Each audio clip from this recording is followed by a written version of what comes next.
நண்பர்களே, இப்போ நான் எங்கே போயிட்டுருக்கேன்னு தானே கேட்குறீங்க. நம்ம வண்டிக்கு பெட்ரோலும் சிஎன்ஜி காலியாகி போச்சு. ஸோ பெட்ரோல் பிடிக்கிறதுக்காக போயிட்டுருக்கேன். லைட்டாக மழை தூரிச்சு. பக்கத்தில் 2 பங்க்கில் எந்த பங்கு பக்கத்தில் இருக்கோ நடந்தே போயிட்டேன். மழையும் பார்த்தீங்கன்னா கொஞ்சம் அதிகமாகிட்டே இருந்துச்சு. டக்குன்னு பங்குக்கு போயிட்டு அண்ணன் ஒரு 200 ரூபாய்க்கு பெட்ரோலுங்க அப்படின்னு சரின்னு வாட்டர் கேனை வாங்கி அவரும் போட ஆரம்பிச்சிட்டாரு. அப்புறம் பார்த்தா ஒரு ட்விஸ்ட்டு, அது வந்து பவர் பெட்ரோலு. வெற்றி வெற்றி வெற்றின்னு வெற்றியோட வந்து இங்கே பார்த்தா நம்ம வெற்றி இங்கே நின்றுருந்தாப்புல. நம்ம ரொனால்டோ பாவம் மனுஷன். சரி ரிட்டையர் ஆகிட்டாப்புல. சரி ஓகே, அவரையும் பார்த்துட்டு அப்படியே அவருக்கு ஒரு அட்டனன்ஸை போட்டுட்டு நானும் நடந்து நம்ம வண்டி பக்கம் பார்த்து அப்படியே வந்துட்டு இருந்தேன். மழையும் கொஞ்சம் அதிகமாகிட்டே இருந்துச்சு. சரின்னு சொல்லிட்டு பக்கத்தில் வந்தேன். 2 ரேலி நின்றுருந்தானுங்க. முட்டிட்டான்னு நினச்சேன். அப்புறம் முட்டில் அவனுக்கு பாட்டுக்கு யூட்டர்ன் போட்டிருந்தாங்க. நம்ம வண்டிக்கு பார்த்தீங்கன்னா எந்த சேதாரம் ஆகலை நல்லபடியாக. எனக்கு அவங்க நிறுத்துக்கு வந்து பயமாக தான் இருந்துச்சு. ஏன்னா இந்த கரெக்டாக யூட்டர்ன் போடுற இடம் மெயின் ரோடு வேறு. டக்குன்னு போலீஸ் வருவாங்க, என்ன ஏதுன்னு கேட்க மாட்டாங்க. டக்குன்னு ஃபைனை போட்டு ரூல்ஸ் மாற்றிடுவாங்க. ஸோ எவ்வளோ சீக்கிரம் முடியுமோ வண்டி எடுக்கணும். அதுக்காக டக்குன்னு ஓப்பன் பண்ணி சேப்பு ஜூஸை நம்ம சேப்பு வண்டியில் ஊற்றிட்டேன். குடுன்னு பையன் குடிச்சிட்டு இருந்தான். எனக்கு இது டக்குனி ஊற்றும் போது ஒரே ஒரு மீம் தான் ஞாபகம் வந்துச்சு. அந்த ஒரு பூனைக்குட்டி மீம் இருக்குல்ல, அதுதான் ஞாபகம் வந்துச்சு. பிச்சு பிச்சு பிச்சு பிச்சு பிச்சு பிச்சு பிச்சு பிச்சு அந்த மீம் தான் எனக்கு ஞாபகம் வந்துச்சு.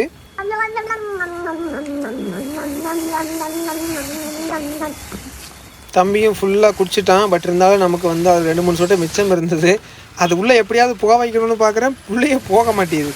சரி ஓகே பரவாயில்லன்னு சொல்லிட்டு லைட்டாக முடிஞ்ச வரைக்கும் ஒரு சொட்டுனாலும் ஒரு சொட்டு முக்கியம் தானே. அந்த ஒரு சொட்டு இல்லைனாலும் பையன் ஸ்டார்ட் ஆகலைன்னு என்ன பண்ணுறது. அப்படி தான் சரின்னு சொல்லிட்டு முடிஞ்ச வரைக்கும் புஷ் பண்ணி புஷ். சரி இறந்த 2-3 சொட்டையும் உள்ளே அப்படியே ஊற்றிட்டு சரி கிளம்புவோம் அப்படின்னு சொல்லிட்டு ஃபுல்லாக லாக் பண்ணிடலாம். ஏன்னா மழை வந்துருச்சு, தண்ணி உள்ளே போனால் அதுவும் பிரச்சனை ஆயிரும். சரின்னு சொல்லிட்டு லாக் பண்ணிவிட்டு அடுத்தபடியாக வண்டியை ஸ்டார்ட் பண்ணுறதா வேலை. வாங்க ஸ்டார்ட் பண்ணி பார்ப்போம். நானும் சரி ஓகேன்னு வந்து கரெக்டாக வண்டி எடுக்க வந்துட்டு இருந்தால் முன்னாடி ஒருத்தர் நின்றுட்டு இருந்தார். பைக்கில் ரெயின் கோட் மாட்டிகிட்டு இருந்தார். என்னமோ சொன்னார், எனக்கு கரெக்டாக வந்து காதில் கேட்கல. சரின்னு சொல்லிட்டு நானும் சரி வண்டி ஸ்டார்ட் பண்ணுவோன்னு சொல்லி சாவி போட்டு விட்டேன். ஒரு 10 நிமிஷம் ஆகட்டும்னு சொல்லிட்டு நானும் வெயிட் பண்ணிட்டு இருந்தேன். அவர் முன்னாடி இருக்கிறாரு பாருங்க, அவர் தான் ரெயின் கோட்டை மாட்டுறாரு, வண்டி பின்னாடி எடுக்கிறாரு, முன்னாடி எடுக்கிறாரு, ஆனால் வண்டி நகத்தில். சரி ஓகேன்னு சொல்லிட்டு நானும் உட்காந்துட்டு மூஞ்சி துடைக்கிறேன், கையை துடைக்கிறேன், காலை துடைக்கிறேன். ஒரு 10 நிமிஷம் ஓட்டிகிட்டு இருக்கேன். ஓகே போமா. முன்னாடி மேடம் ஒரு அண்ணா அவர் நம்மளையே பார்த்து நின்றுட்டு இருக்காரு. தம்பி ஸ்டார்ட் ஆயிடுவானா? தம்பி இல்லை, கொஞ்சம் டைம் ஆகணும். அப்புறம் அவரே சரி நான் போகிறேன்னு சொல்லிட்டு கிளம்பி போயிட்டாரு சைடில். ஒரு வாரம் எங்கேயோ போவார் போல். கொஞ்சம் டைம் 10 நிமிஷம் அவர் கிளம்பிட்டாரு. என்னமோ சொன்னார், எனக்கு சரியாக கேட்கல. வண்டி எடுக்க சொன்னாரா இல்லை வண்டி நகர்த்துன்னு என்னமோ சொன்னாரா, என்னமோ சொன்னார். பட் ஆனால் எனக்கு கேட்கல. எப்பா எப்படியோ வாங்கி வெற்றிகரமாக வந்துட்டு நம்ம போட்டாச்சு. டீசல் இல்லை, பெட்ரோல் இல்லை, அது என்னது நம்ம பவர் 95 யா பவர் பெட்ரோலு. அவரு கேட்டால் பெட்ரோல் அப்படின்னு ஊற்றிட்டாரு. நானும் பார்க்கல, சரின்னு சொல்லிட்டு கடைசியாக பார்த்தா மரச நின்று இருந்தார். எட்டி பார்த்தா பவரு. ஐயோ இது என்னடா புது கதையாக போச்சுன்னு பார்த்தேன். அப்புறம் பார்த்தா தான் என்னங்கிறாரு, பெட்ரோல் இல்லையான்னு கேட்டேன். பெட்ரோல் அடிக்கக்கூடாது அப்படின்னாரு. இது என்ன புது கதையாக இருக்குது அப்படின்னு தெரிலப்பா. யாரோ வந்தாங்க பார்த்தாங்க, பெட்ரோல் அடிக்க வேண்டாம், அடித்தா டீசலு பவர் மட்டும் அடிங்கன்ட்டாங்க அப்படிங்கிறாரு அவர் பங்கில். சரி ஏதோ ஒன்று கொஞ்சம் குலுக்கி விடுவோம். கொஞ்சம் டைம் ஆகும்ல, செட்டிங் ஆகணும்ல. தம்பி செட் ஆனே ஸ்டார்ட் ஆயிடுவான். வண்டி வேற கரெக்டாக யூட்டர்ன் கிட்ட நிற்கிது, அதுதான் பயமாக இருக்குது. டக்குன்னு போலீஸ் ஏதாவது வந்தாங்கன்னா டக்குன்னு வண்டி எடுப்பாங்க, ஃபைனை போடுவாங்க. என்ன நிலைமை என்ன கதைன்னே புரிஞ்சுக்க மாட்டாங்க, அது வேறு விஷயம். அதுதான் பயமாக இருக்குது. சரி இந்த சிஎன்ஜி இல்லாமல் ஐயோ தம்பி வேற ஸ்டார்ட் ஆக மாட்டேறான். வெயிலும் அடிக்குது, மழையும் பெய்யுது. தம்பி ஸ்டார்ட் ஆயிரு, வேணாம் பிரச்சனை பண்ணாத. சரி லைட்டாக போயிட்டு வண்டி ஒரு குலுக்கிட்டு வரேன், சரியா?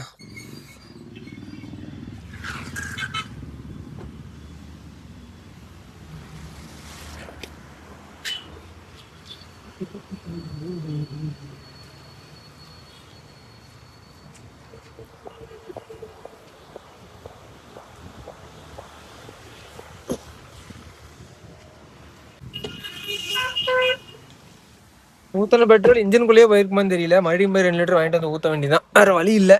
தம்பி ஸ்டார்ட் ஆயிரு. வெற்றி மீது வெற்றி வந்து என்னை சேரும். இப்படிலாம் வச்சிடக்கூடாது வண்டியை. எல்லாம் உள்ள வருது. யா சக்சஸ், வெற்றிக்குரிய போடுங்க, எல்லாரும் போடுங்க. போடுறீங்க இல்லைன்னா நான் உங்களை போட்டுருவேன், சரியா? எப்பா சாமி, சூப்பர்ப்பா புஜ்ஜுக்குட்டிடா. சரி போலாமா? போயிட்டு பக்கத்தில் கேஸ் பங்க் இருக்குது, ஆனால் கேஸ் இருக்கிற மாதிரி தெரியல. கோயம்புத்தூருக்குள்ளே கேஸ் இல்லாத மாதிரி தான் இருக்குது. பேசாமல் பொள்ளாச்சிலேயே அடிச்சிருக்கலாம் நேற்று. சரி பெட்ரோல் தான் இருக்குது மீட்ரு. சரி அப்படியே ஓட்டுவோம். போயிட்டு சிஎன்ஜி இருக்கான்னு பார்க்குறேன். இல்லை அப்படின்னா இந்த 200 கூட இன்னொரு 500 பெட்ரோலை போட்டு ஸ்ட்ரெயிட்டாக இங்கேருந்து 25 கிலோமீட்டர் நம்ம கோயம்புத்தூர் அந்த பக்கம் ஆப்போசிட் சைடு போகிறோம். ஒன்று சிங்காநல்லூர் போகிறோம், இல்லைன்னா நம்ம இந்த பங்க் இருக்குல்ல ப்ரோசன் மாலுக்கு முன்னாடி அங்கே போகணும். 2 இடத்துல தான் இப்போதைக்கு சிஎன்ஜி கன்ஃபார்ம் இருக்குன்னு ஆப்லேயும் சொல்லியிருக்காங்க, குரூப்லேயும் கேட்டேன். சரி போய் பார்த்துட்டு என்னென்னு பார்க்கலாம். நம்ம வண்டி கேஸ் பார்த்தா ஒரு 23-25 கொடுக்குறான் சிட்டிக்குள்ளேயே. அதே பெட்ரோலை போட்டோம்னா அவன் 10-11 தான் கொடுக்குறான், அதுக்கு மேலே ஓட மாட்டான். ஸோ சேடு. நான் எப்படி பங்குக்கு போயிடுவான் அப்படின்னு தான் வந்தேன், டப்புன்னு வேலையை காட்டிட்டான். இனிமேல் சிஎன்ஜி ஹாஃப் டேங்க் வந்தாலும் டப்புன்னு கேஸை போட்டுறணும். பங்கு வந்தாச்சு. சிஎன்ஜி அடிக்கிறதுக்கான அறிகுறிகள் எதுவுமே இருக்குது. ஆனால் ஆட்டோ 3 ஆட்டோ தான் இருக்குது. நம்ம நேரம் பார்த்தீங்கன்னா 3 ஆட்டோ தான். அடிக்கிறான், பறகுறான், பறந்தே ஆகுறான். அங்கிட்டு போடுவோம். யார் இந்த முயல் குட்டி? ஆமாக்கா ஃப்ரெண்ட் அந்த பக்கம் இருக்கு, அடிச்சுக்கலாம்ல? அப்படியெல்லாம் அடிக்க முடியாது. நீங்க இப்படி உள்ள வர, நீங்க என்ன நீங்க இப்படி வந்தீங்க? சரி பரவாயில்ல. அப்ப அடிச்சுக்கலாம்ல? ஆஹா இப்படி இந்த சைடு தான் அடிக்கணும். நீங்க என்ன அப்படி உள்ள வருவோம். உள்ள வர மாதிரி வாங்க. இவன் போட்டனால தான் பின்னாடி வந்துட்டேன். சரி வர கார் வழி இதுதான். இன்னைக்கு வண்டியில வந்துட்டாரு. சரி ஓகே. சரிண்ணா சரி. ஒன்றும் பிரச்சனை இல்லை, பொறுமையாக அடித்துக் கொள்ளலாம். கொடுக்க ஆட்டோ போடுறாப்புல. ஆட்டோ லைன் தனியா இருக்கலாம், ஏன் உள்ள வர்றீங்க? சண்டைக்கு போயிருவோமா? சண்டைக்கு வர்றியா? அந்த பக்கம். ஆமா இப்படி போய் வரணும். இல்ல இப்படிதான் இப்படி சொல்றீங்க.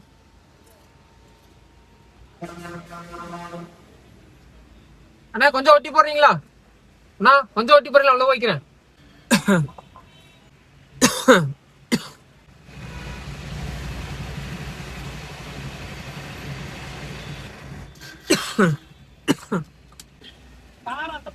ஆமாண்ணா தேங்க்யூ. வாங்கண்ணா. ஓகேண்ணா. எல்லாரும் ஒரு மாதிரி இருந்தாலும் பரவாயில்ல. வரையா நீ ஃப்ரெண்டு.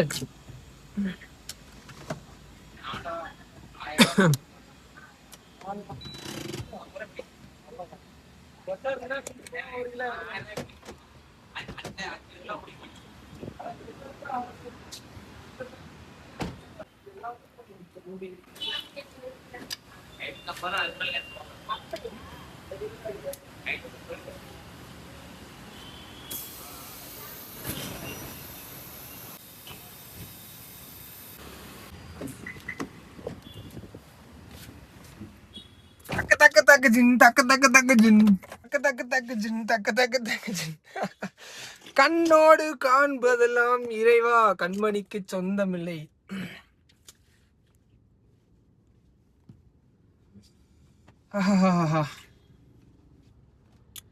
ஓகே நண்பர்களே, வெற்றிகரமாக சிஎன்ஜி போட்டாச்சு. அப்படியே குரூப்ல நம்ம நண்பர்களுக்கு அனௌன்ஸ் பண்ணிடுவோம். சரியா? இங்க பங்கு ஃப்ரீயா இருக்கு, வாருங்கோல் அடிச்சு கொள்ளலாம் என்று கூறிவிட்டால் அவர்கள் சிஎன்ஜி மற்றும் பெட்ரோலை ஃபில் செய்து விடுவார்கள்.